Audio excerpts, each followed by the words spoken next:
YouTube, j'espère que ça va bien après tout ce temps. Je suis désolée, ça fait longtemps, mais vraiment très longtemps que je n'ai pas publié de vidéo. Mais c'est que j'avais un nouveau taf et que du coup je travaille 6 jours sur 7. C'était un peu plus compliqué pour on va dire construire une vidéo, faire une vidéo et que ça me plaise et que je monte et tout ça. Et comme j'essaye vraiment de m'améliorer avec le temps, du coup ça a pris un peu plus de temps. Mais en plus cette vidéo là ça va faire genre la 4e fois que je la tourne là. Comment vous dire que j'en ai marre à force. C'est pas que j'en ai marre de vous faire cette vidéo, mais c'est vrai que ça fait la 4e fois que je me répète. Il y a toujours un truc qui va pas. Bon après ça va, c'est pas le même jour que j'ai tourné les vidéos, mais bon quand même. Enfin bref, on s'éternise sur un sujet qui n'a pas d'importance. Voilà. Donc aujourd'hui je vous retrouve pour une vidéo qui parle de la Grèce, de mon voyage en Grèce que j'ai fait cet été. Je me suis dit, après les paysages, pourquoi pas vous expliquer mon vécu, comment j'ai trouvé la Grèce, les bons plans à faire, enfin je trouve que c'était plutôt pas mal. Alors on va commencer pour tout ce qui concerne les moyens de transport pour aller d'île en île, parce que je sais que beaucoup de personnes se posent des questions. Mais comment tu fais pour aller à Mykonos, comment ça se passe, les bateaux, et combien ça coûte, ensuite tu vas sur le terrain et tout ça, mais comment t'as fait, nanana. Donc je vous explique tout. En fait, avec ma soeur, on a réservé, ça s'appelle Let's Ferry. C'est un site qu'on a trouvé sur internet, où c'est des ferries en fait, qui nous emmènent directement d'île en île pour toutes celles qu'on voulait. Et du coup, les prix sont assez élevés, mais bon après je pense que c'était aussi par rapport à la période, puisque nous on est partis l'été, forcément c'était un petit peu plus cher. Je crois que pour un aller-retour, c'était à peu près 180 €. Voilà, comment dire que ça fait très très mal. Voilà. Donc en île, nous on a fait Santorin, Mykonos, la Crète, et ensuite on a rejoint le continent pour aller au départ à Athènes. Et puis voilà.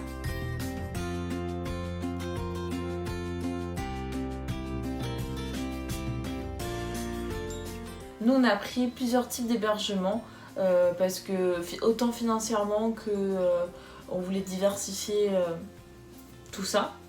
Donc du coup on a fait hôtel, auberge jeunesse, un hostel, un camping et puis un appart-hôtel. Voilà, on a vraiment fait tout quoi. Du coup l'hôtel c'était en Crète et à Santorin. Donc en soi, on vous avez pour tous les prix. Si vous trouvez les bons plans, par exemple sur booking.com, vous pouvez trouver des trucs sympas. Donc nous c'est vrai que par contre c'était chaud parce qu'à chaque fois on cherchait pour une nuit et souvent c'est pour plusieurs nuits qu'on est obligé de prendre, donc c'était compliqué. Mais on a fini par trouver. Et puis ensuite on avait pris un appart-hôtel pour le premier jour, donc à Athènes. C'était sympa parce que je trouvais qu'on avait cette indépendance que on n'a pas forcément dans un hôtel où genre je sais pas, où il y a du monde dans le bâtiment forcément, tandis que dans un appart-hôtel t'es tranquille, t'es bien quoi.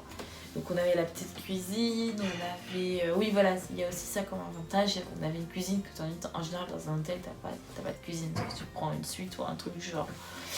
Donc du coup c'était bien. Alors les prix je pourrais pas vous redire parce que je ne sais plus, mais il me semble que c'était pas trop cher, ça allait. Voilà.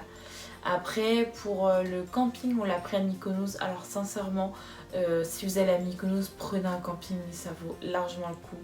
Si vous y allez pour vous amuser, pour faire la fête, sincèrement le camping c'est la base parce que tu as du monde autour, tu peux sympathiser. En plus nous celui qu'on a pris c'était vraiment dans la zone où il y avait le plus de soirées, de jeunes et tout ça. On était collés avec la plage en fait et c'était génial quoi. Donc puis en plus financièrement c'est pas trop cher. Juste l'hébergement en soi, nous on était dans un bungalow, on avait pris le moins cher. Bon c'était un petit peu compliqué, mais bon, ça allait, c'était quand même vivable, on va dire. Donc voilà, c'était vraiment sympa. Après, pour ceux qui veulent un peu plus de tranquillité, qui veulent juste visiter, bah, dans ce cas, n'allez pas dans les zones les plus fêtardes, on va dire. Voilà. Après, le dernier hébergement qu'on a pris, c'était un hostel, une auberge de jeunesse. Donc c'était pour la dernière nuit. On est retourné à Athènes pour prendre l'avion après. Et du coup, bah, on a pris vraiment un truc à l'arrache parce qu'on est rentré hyper tard à Athènes vu qu'on avait pris le ferry qui nous a fait arriver à minuit et tout ça. Donc on avait bien fait. Donc ceux qui connaissent pas le principe d'une auberge de jeunesse, c'est en gros tu partages avec d'autres personnes. Voilà, et c'est moins cher et puis ça permet de rester plusieurs nuits pour visiter pour un prix vraiment très bas. Donc après c'est à voir si ça vous dérange pas de partager avec quelqu'un d'autre. En général, enfin nous ça s'est très bien passé.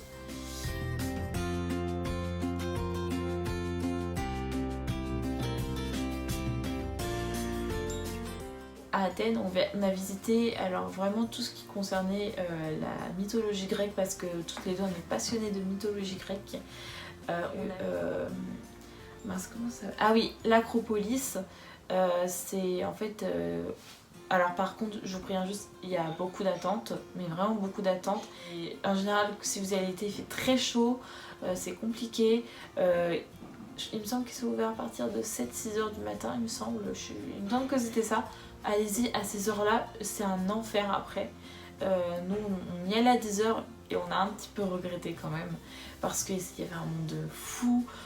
Après, quand tu veux prendre des photos ou même des vidéos que moi je voulais pour YouTube, c'était compliqué parce qu'il y avait du monde. Du coup, ouais, allez-y tôt. Et nous, une fois arrivés sur place, on a vu c'était des temples, le temple d'Athéna, de Poséidon, je crois. Je ne sais plus, Poséidon. Il y avait le temple de Zeus. Non, le temple de Zeus c'était en dehors de l'Acropolis, mais on a vu le temple de Zeus. Donc c'était sympa, c'était pas trop cher, je crois. Je sais plus trop. Et ensuite, on a vu à côté ce qu'il y avait autour de l'Acropolis, c'était l'Agora, donc c'était encore des temples. Il y avait même un musée, si je me souviens bien, qu'on avait vu, qui était plutôt intéressant. Donc du coup, voilà, c'était sympa. Je tenais à préciser une petite chose, si vous allez à l'étranger, pensez si vous êtes étudiant à prendre votre carte parce que ça passe, en tout cas en Grèce ça passe et je vous jure comparé à la France, enfin moi en tout cas j'ai les attractions et tout ça, j'ai jamais vu trop de cartes étudiantes qui prenaient à des prix réduits, tandis qu'en Grèce c'est un truc de fou, genre il y avait des choses que je visitais que je payais pas parce que j'avais la carte, ou alors des trucs que je payais mais genre 4 euros. 4 euros. C'est un truc de malade. Donc du coup, pensez à votre carte étudiante, c'est vraiment très important parce que ça peut vraiment financièrement vous sauver la vie. Voilà. Après, à Athènes, au niveau des visites, c'est tout ce qu'on a vu parce que on est resté 2 jours, donc on n'a pas eu le temps de tout voir. Donc on était un peu triste, mais bon, il n'y avait pas le choix. En Crète, alors on est resté qu'une seule journée et en fait on a tellement perdu de temps à trouver des choses à faire, à traîner parce qu'on était fatigués et tout ça au final on n'a pas fait grand chose. On est allé au Fish Spa. Si ceux qui connaissent pas, c'est en gros c'est des poissons qui nettoient les peaux mortes. Et t'as un espèce de bassin d'eau et tu trempes tes pieds dedans et puis les poissons ils viennent tous comme ça, enfin c'est trop drôle. La sensation est assez étrange mais franchement c'était cool, c'était plutôt cool. Après on avait fait, bon c'est tout ce qu'on avait fait d'ailleurs, mais comme moi je suis déjà partie en Crète il y a 5 ans, je peux vous conseiller des choses à voir. Non pas là, comment ça s'appelle?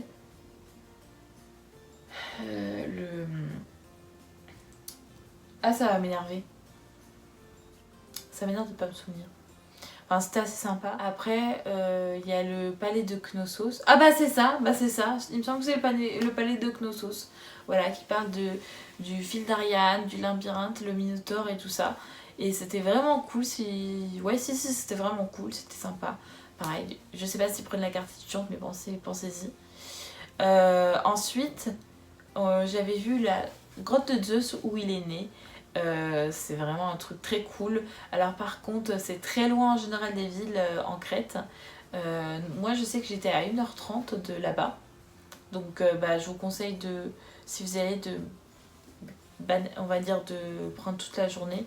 Parce que ça peut prendre au moins manger le midi plus l'après-midi. Voilà.